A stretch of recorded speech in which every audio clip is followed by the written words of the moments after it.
73 long years ago, Super 7 put the first wave of G.I. Joe Ultimates up for pre-order. And now they have finally arrived. I'm just kidding, just having a little fun at Super 7's expense. Welcome to the newest review here on the Needless Things YouTube channel, brought to you by Audible Interlude, a G.I. Joe podcast.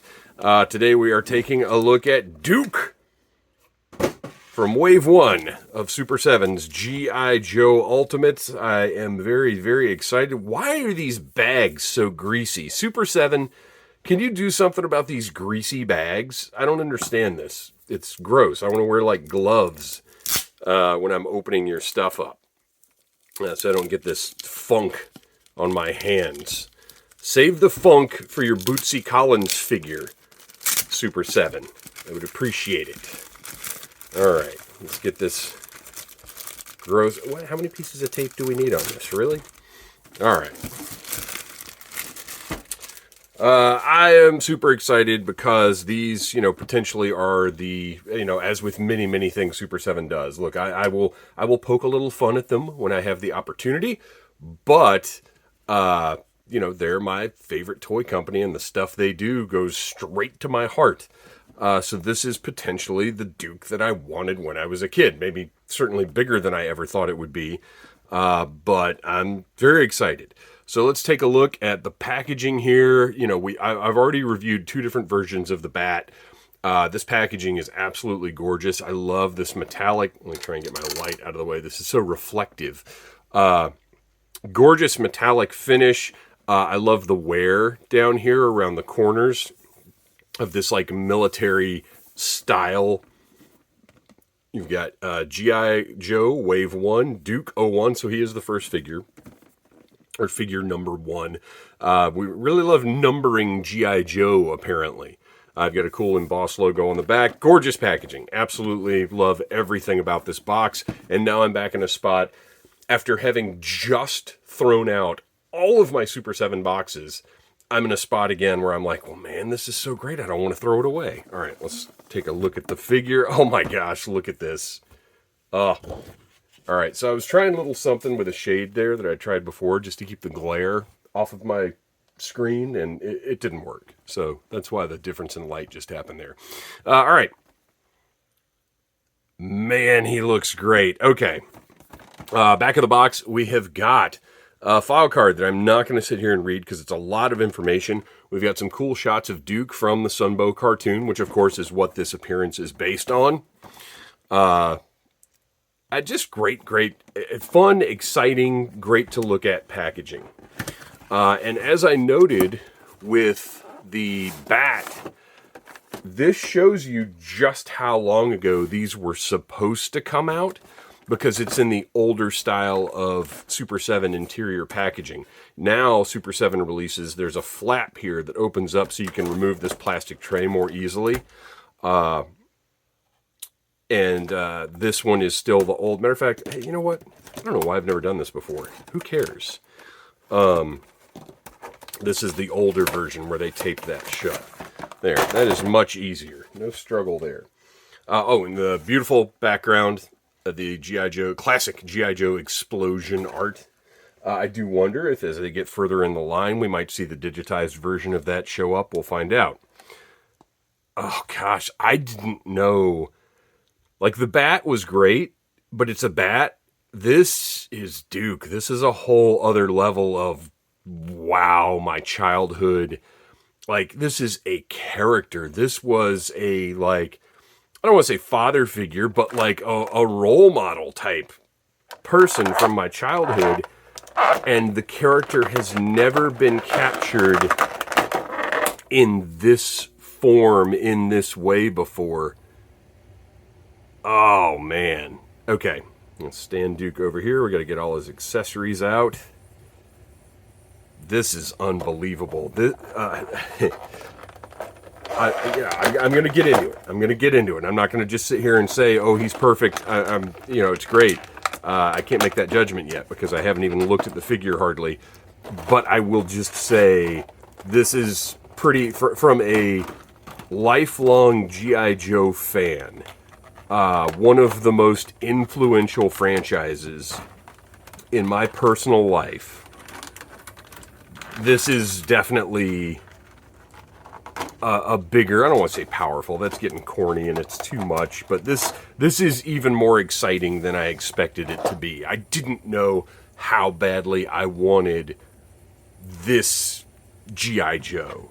Because, you know, I grew up with the figures, and the figures look like they look, you know, and those were so very special to me,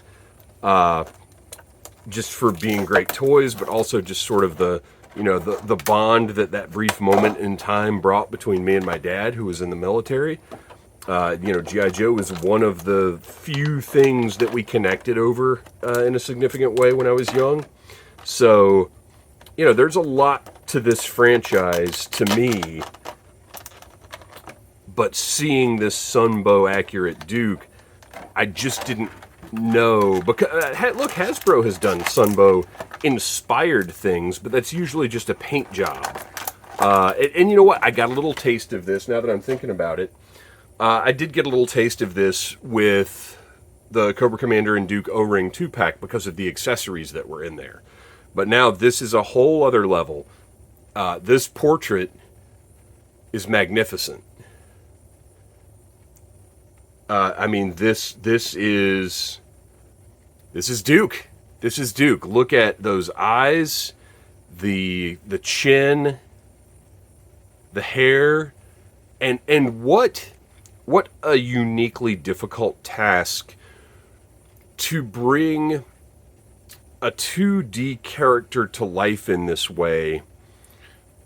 Because look, you know, obviously they have the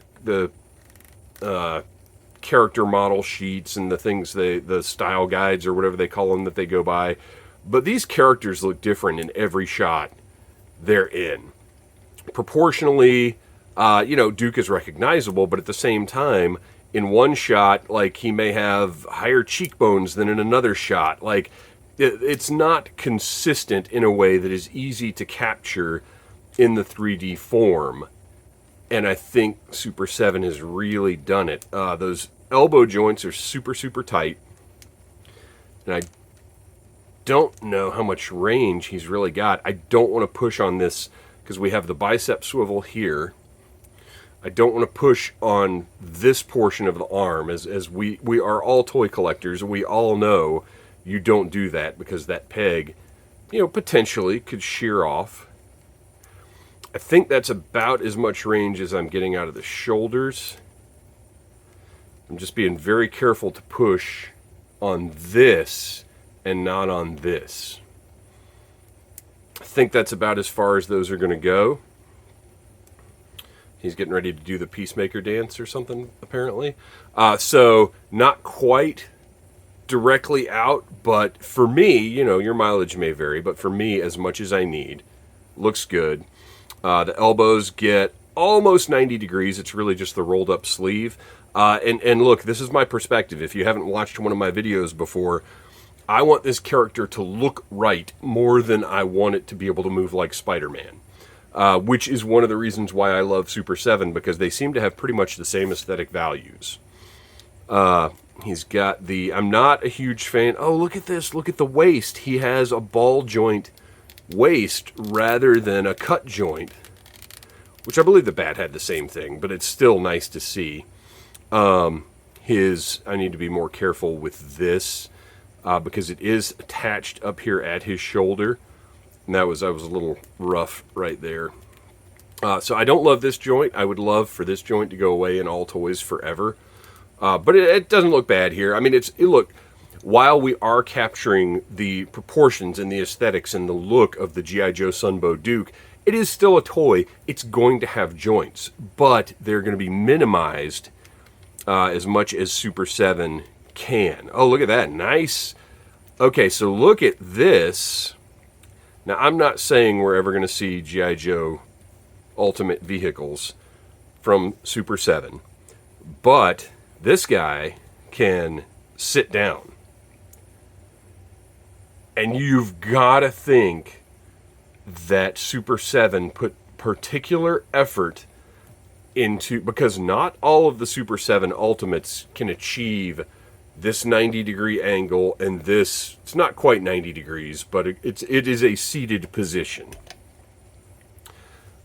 Not all Super 7 Ultimates can do this. You gotta think there's a reason they designed them this way. Whether it ever comes to fruition or not, I don't know. It'll probably depend a lot on how these first 3 waves of Joes do, with the 4th wave hopefully being announced very soon. Look at the tampo on his airborne. Right there. The epaulets on the shoulder. This is beautiful. The colors are absolutely beautiful. Just the shirt that is, you know, not the khaki of the original figure. It's the yellowish. It's not yellow is not the right word either. Whatever color it is, it's the Sunbow Duke shirt color. He's got the belt buckle. The belt just looks great. Look at his watch. Look at the detail on the watch. I mean, they didn't need to do this. They didn't need to make this look this detailed. But, so maybe there's an episode, I can't remember off the top of my head. I do not have an encyclopedic knowledge. As much as I love it, I could not tell you if there is for sure a shot in an episode of the cartoon where Duke looks at his watch and there's a close-up of Duke's watch. But guess what? Super 7 put the detail in for Duke's watch, and it would not surprise me to find out that one of the people there said, hey, there's this one episode where we see a close-up of Duke's watch, and that's what it looks like. Okay, so we've got the default hands or fists, and they move like that. And it looks like they're going to have pretty thin pegs. I'm going to be careful pulling those out. Oh, if you didn't see while I was fiddling around with this, he has got... That's interesting.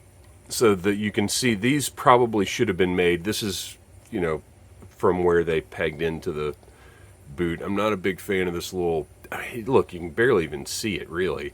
But this little mark right here where the pin, I guess, is inside. But whatever. But anyway, standard articulation on the foot. I don't hardly even need to cover that anymore. All right, so there's Duke. He looks phenomenal. If you need a comparison, if you are thinking, oh, well, maybe I'll stick him with my classified figures. I mean, first of all, aesthetically, he doesn't go at all. But also, size-wise, Duke is just over 7 inches tall. Correct? Is that right? No, he's right about 7 inches tall. Which, next to a classified figure, is that. So, if you were thinking, maybe I'll blend these in with my classifieds, if you can look past the difference in aesthetics and everything, it just does not work. Because that's our 00 Snake Eyes, and you can see there's no mixing these, which is fine with me. I never would. I wouldn't mix these with classified any more than I would mix O-rings with classified. Gosh, just the detail on his trousers and everything. He looks phenomenal. Okay, so let's set Duke right over here and take a look at his accessories. He has got a backpack. Now, what's cool about this is they've taken some of the original figure's accessories and put them in, even though they weren't necessarily part of Sunbow. So you've got a backpack with very soft plastic straps that seem to be on there pretty securely. I'm not really worried about those. I mean, I'm going to be careful with them, but I'm not really worried about them pulling off or anything. Let's see how well this goes on, how easy this is to go on. That's what I'm concerned about. Like, how the heck is this even going to work? Okay, so you have to kind of put the hands in at an angle, the elbows. Oh, look at that. Okay. Slides right on. Works pretty well. That strap, hang on, that got caught up on his little bandolier piece, web gear, whatever you want to call it. And look at that. Pretty nice. Kind of hangs a little loose on the back, but my gosh, we're talking about G.I. Joe figures here that used to attach them by a peg. Works nicely. Looks good. I like it. I'm going to take it back off because we're going to be doing some other things with the figure, and I don't want to sit here worrying about like accidentally, you know, going poof on that and ripping it off the straps. So we're going to set that to the side, but you can see it is, you know, patterned after the original Duke backpack. Great detail, but lots of paint, the bedroll, the shovel. It just looks awesome. It's a great piece. So let's see. He has got, like the original figure, he has got the helmet. Now, this helmet is pretty warped from that plastic tray that I dislike so much. But the good thing is all we'll have to do is heat it up and then stick it on his head, and it will regain the shape it is supposed to have. But for right now, I'm going to see if I can just pop it on here. And maybe it won't matter anyway. Oh man, that looks great.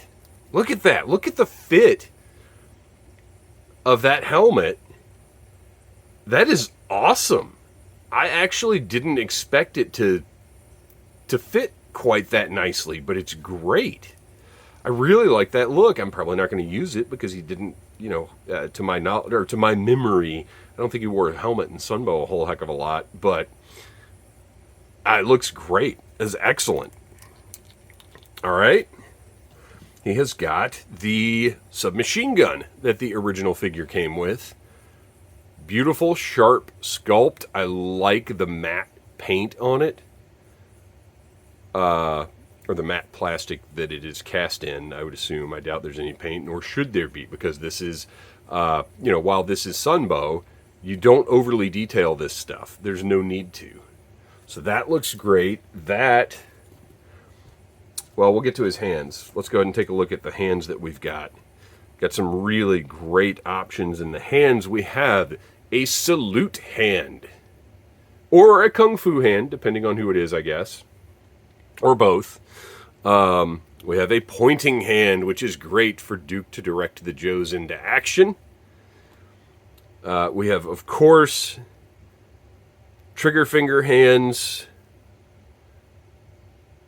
And then finally, we've got more open hands for those binoculars that he comes with, which we'll see how well that can line up.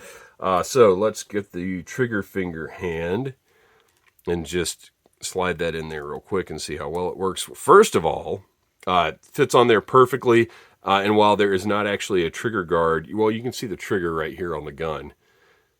I don't know that I have a particular need to get the trigger finger on that because it looks fine as it is like this, but it fits in there perfectly. It works really well.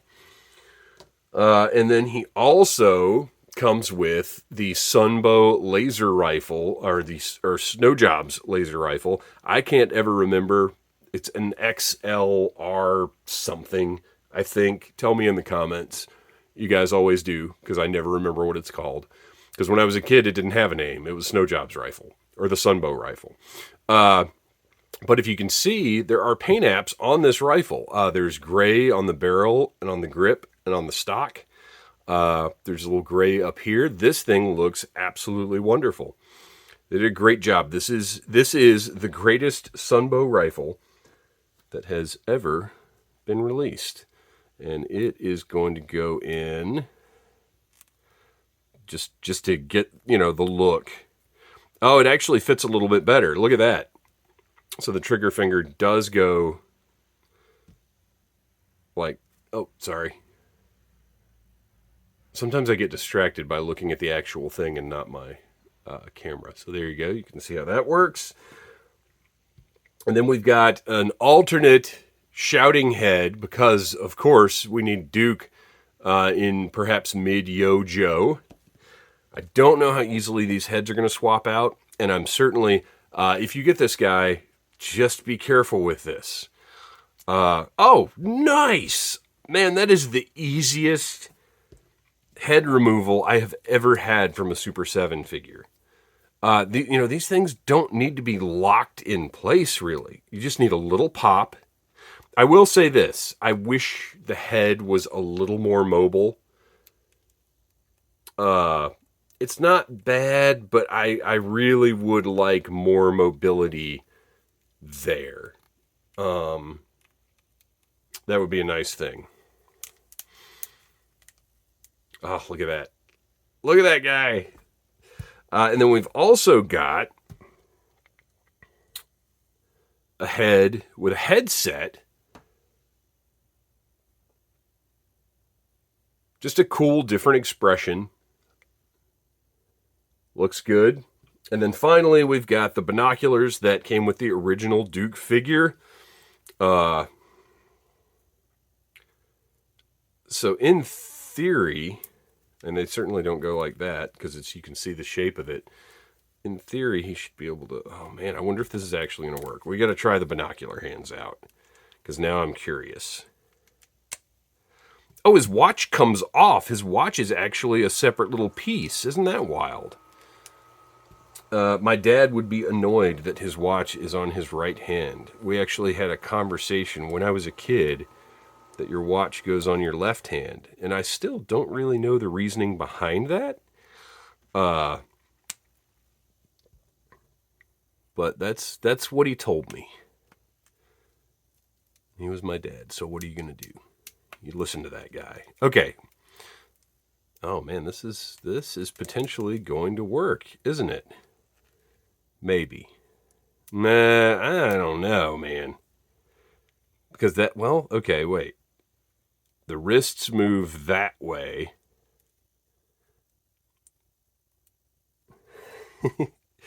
Okay.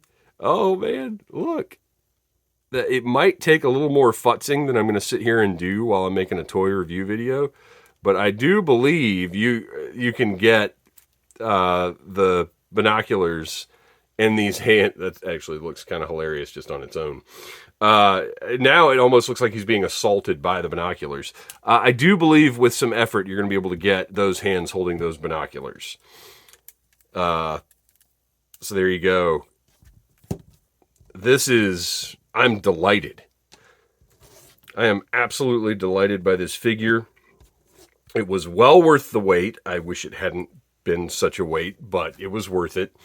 This is as Super 7 so often does, they have made a childhood dream that I kind of didn't even realize I had come true, because this is the Duke that I needed. I don't even know how I'm going to display him on the shelf. There's so many options. He just looks fantastic. You guys, thank you for watching. Please like, subscribe, share, tell your friends about Needless Things. Come back for reviews of the rest of G.I. Joe Ultimates Wave 1, as well as all of the other G.I. Joe Ultimates and Classified and all kinds of other stuff. Thanks for watching, and as always, yo, Joe! Smash that like button if you like Needless Things.